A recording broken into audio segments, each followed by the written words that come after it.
Hi, everyone. Thank you so much for joining us.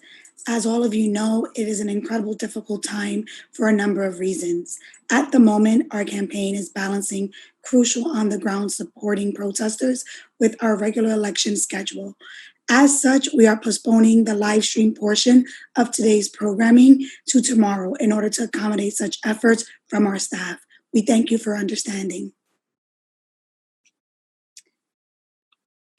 So I'm excited to be here on the Housing Day of Action. It's really important for me. My name is Jasmine Sanchez, and I am a NYCHA resident. I'm also the field lead organizer on the reelection campaign, focusing on public housing. The reason why I sound like this, as I mentioned in the intro, is because we have been supporting a lot of efforts on the ground. And yesterday, I was leading a call of action in my community on the Lower East Side of Manhattan. We were demanding justice for George Floyd, but also for firing Francisco Garcia. We wanted to ensure that housing was a primary focus on this, especially with the curfew that was instated by the governor. And it's time for us to continue to elect people who are advocating for a homes guarantee and housing as a human right. Because as we all know, 8 p.m. today hits, folks are under curfew. What happens to those people that don't have homes, who are homeless? So we thank all of you for being here today. I want to introduce Cea Weaver. She's a campaign coordinator on the Housing Justice for All, but she's also an excellent organizer on housing reform and taking the lead on the cancellation of rent. So Cea, welcome and thank you for being here. Thank you so much, Jasmine. Thank you for that introduction. And thank you all so much for having me and for your leadership in this moment. So like Jasmine said, my name is Cea, and I am a housing organizer in New York State. I'm the coordinator of a statewide coalition of over 70 organizations, grassroots groups on the ground that are fighting to eliminate evictions, to invest in our public and our social housing, and to end homelessness in New York State. Last year, I worked with these same tenant groups, these grassroots tenant groups across the state, to pass some of the strongest tenant protections in New York State's history. It was a phenomenal and historic moment last year, and it was all thanks to the work that we did to push the state legislature to do the right thing, and also to push the state legislature to choose, who do you stand with? Do you stand with the real estate industry, or do you stand with the renters? It was a big victory, but even so, it wasn't enough. Even though it's harder than ever before for your landlord to push you out of your home, still thousands and thousands of people are facing eviction every day. 5.5 million people don't even have the right to renew your lease. So if you think about that, that's really about power, right? That's about who gets to say where you live, and if you do something your landlord doesn't like, get pregnant, for example, your landlord can just decide that you don't get to live there anymore. That's 5.5 million people in New York have no rights in their homes whatsoever. 50% of people before COVID-19 couldn't afford their rent and are having to choose between housing, healthcare, and food, and 92,000 people are homeless. And Jasmine will be the first to tell you that the situation in our public housing is completely untenable. Our public housing stock is suffering from decades of divestment as,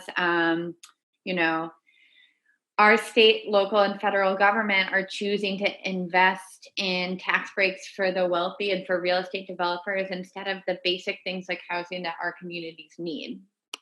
So I think that affordable housing is a human right. And what does that mean? To me, that means that we have, in the richest state, in one of the richest countries in the world, we have the resources to make sure that everyone has a safe, secure, and affordable home that they can call their own. It doesn't sound that radical because it's not, but it really does threaten those who are making profit off of our lack of housing. So that means that real estate industry donates thousands and thousands of dollars to our political opponents to keep the status quo in place, right? The folks who want to profit off of our displacement and profit off of evictions. So there has never been a more important time to fight for housing justice than right now in this moment. The COVID-19 crisis is telling us what we already knew, right? That everyone is just one paycheck away from an eviction, that we are experiencing mass unemployment, sustained mass unemployment. And that means that millions of people on May 1st and June 1st did not pay rent. We're all a lot closer to being homeless than we are to being billionaires, but we don't always act that way, right? We don't always legislate that way. We don't always lead that way. But now everybody knows it. And that's creating a mass uprising to call for the cancellation of rent, mortgage, and utility payments in this crisis. So I just want to also say in this moment that our struggles are completely interconnected. The same communities who are more likely to be harmed by police violence are the same communities that are showing up who are being evicted. And it's the same police who will come to your house to throw you out. And it's the same people, and we're seeing again and again, we're seeing in this moment that police officers are more likely to protect property than they are to protect people. So when we say housing is a human right, and when we say that we want to cancel the rent, and we say when we want to divest from the real estate industry, we're also saying that we don't believe in state violence against people who just need a place to live, right? It's really that simple. So what we're calling for is to cancel the rent, mortgages, and utility payments for all folks, to divest from the real estate industry and tax breaks for real estate developers, and to invest in social housing and public housing for all of us. That's why millions of people just simply cannot pay the rent, and they didn't. And we're turning that act of our inability to pay into an act of collective resistance against a system that is making it impossible for us to pay. So I'm really happy to be here and introduce Congresswoman Ocasio-Cortez to you tonight. She's a real inspiration and a leader in this fight. And, when she was elected 2 years ago, it made all of us believe that we could actually win elections by focusing on people and not accepting real estate money, and really running a people-powered campaign, not a real estate campaign. And it's really transformed politics and made us believe that we could do this. And so I'm really happy to introduce you tonight. Thank you so much. Of course. Thank you so much. And thank you to everyone who's joining us today. And it's just so incredibly important that we're talking about this issue.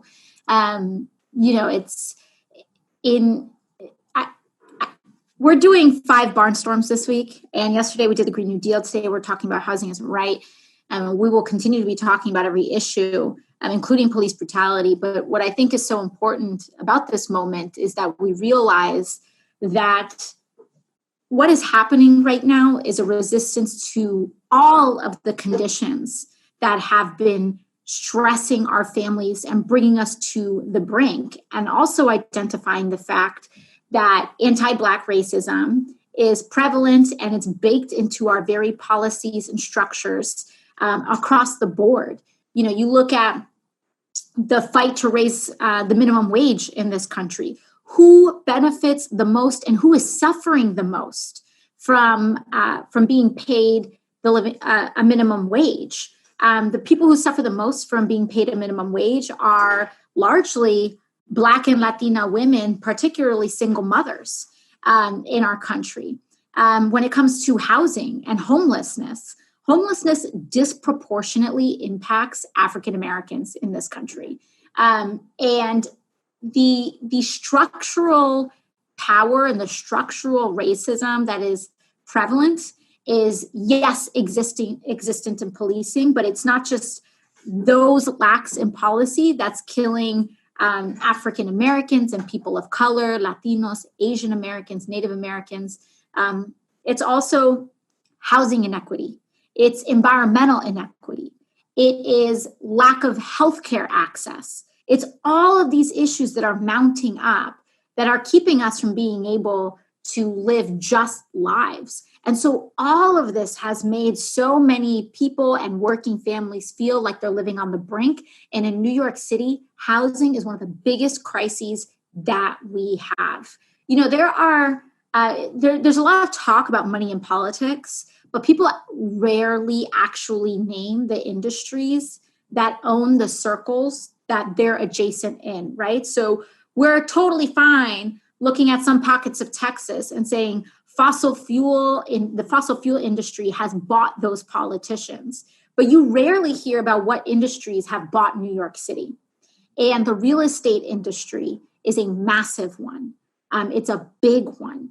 And, the lobbying that happens around real estate from city council to Congress and beyond is one of the most influential private sector lobbyist groups that we have in New York City and New York State. And that is honestly one of the core political reasons why it's been so hard to get traction on everything from zoning to affordable housing, to luxury developments, to what even gets deemed as affordable housing, right? Because we've all been in a neighborhood and passed by an advertisement for affordable housing for people making up to $150,000 a year. Are you kidding me?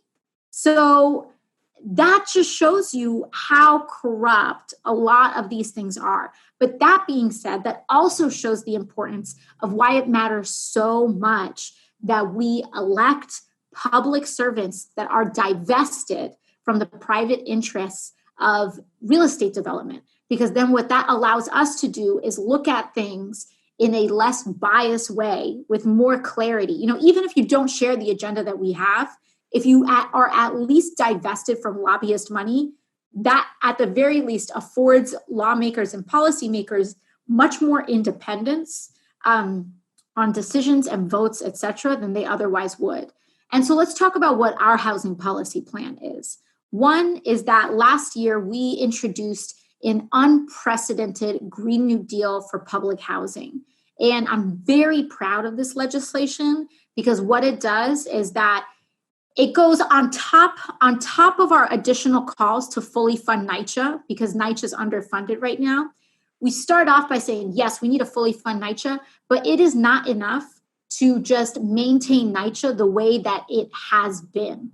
We need to make NYCHA and all public housing in the United States world class, a place that you are proud to live in, that you want to live in, that is environmentally sound, that doesn't have lead in the water or on the walls, that has lots of bright light, but also has structures built in that is also a form of social infrastructure as well, which means we want to invest in NYCHA in a way that creates jobs using Section 3 so that people who live in NYCHA also can be employed and work in the very communities that they live in. That's a very important aspect of community.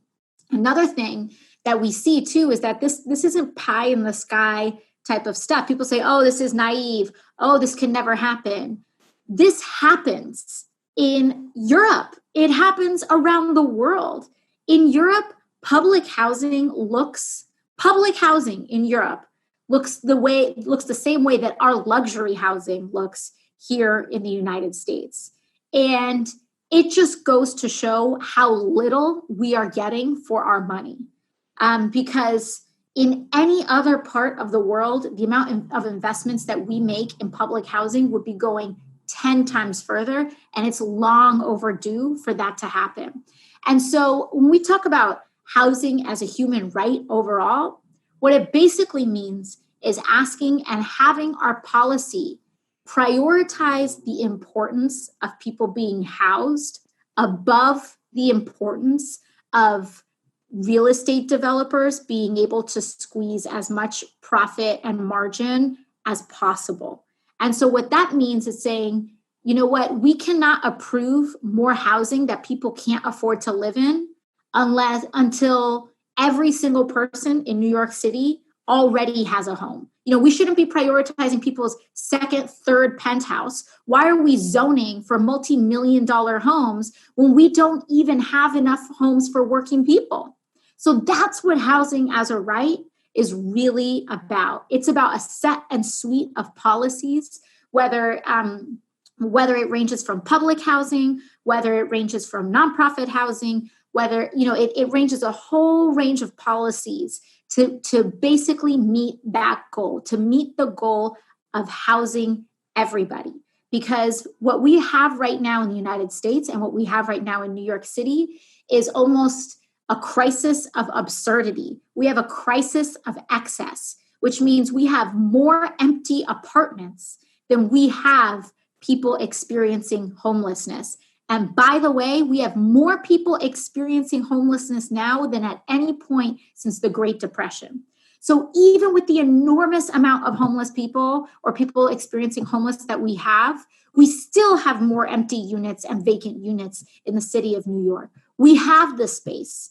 We have the room, especially during COVID when every hotel room is practically empty right now. We have the capacity. It's that our structures are so absurdist and so prioritize profit that they will turn an elderly person, they will turn an 80-year-old person sleeping away on the street. Our policies do that, not people, not individuals, aside from those making the policies, but policies do that.